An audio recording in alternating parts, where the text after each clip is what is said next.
This is the interpretation of each word, MENE. God has numbered your kingdom and finished it. And it's going to be in Daniel chapter 5.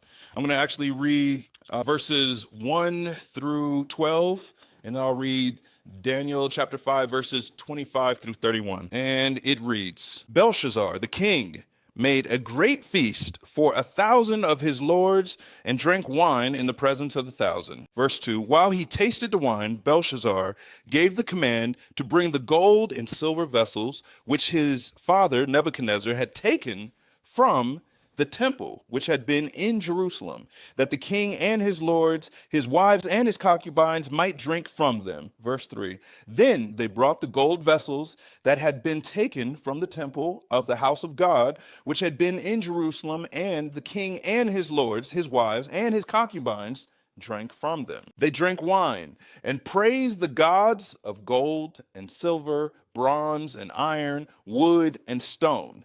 In the same hour, the fingers of a man's hand appeared and wrote opposite the lampstand on the plaster of the wall of the king's palace. And the king saw the part of the hand that wrote. Then the king's countenance charged, and his thoughts troubled him, so that the joints of his hips were loosened, and his knees knocked against each other.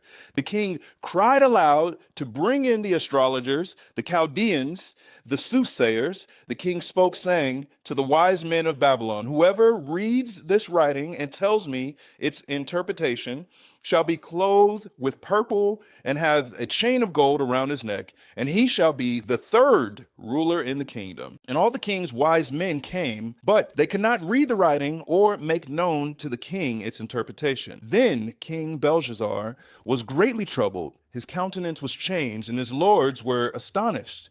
The queen, because of the words of the king and his lords, came to the banquet hall. The queen spoke, saying, O king, live forever. Do not let your thoughts trouble you, nor let your countenance change. There is a man in your kingdom in whom is the spirit of the holy God. And in the days of your father, light and understanding and wisdom, like the wisdom of the gods, were found in him. And King Nebuchadnezzar, your father the king, made him chief of the magicians, astrologers, Chaldeans, and soothsayers. Inasmuch as an excellent spirit, knowledge, understanding, interpreting dreams, solving riddles, and explaining enigmas were found in this Daniel, who the king named Belshazzar.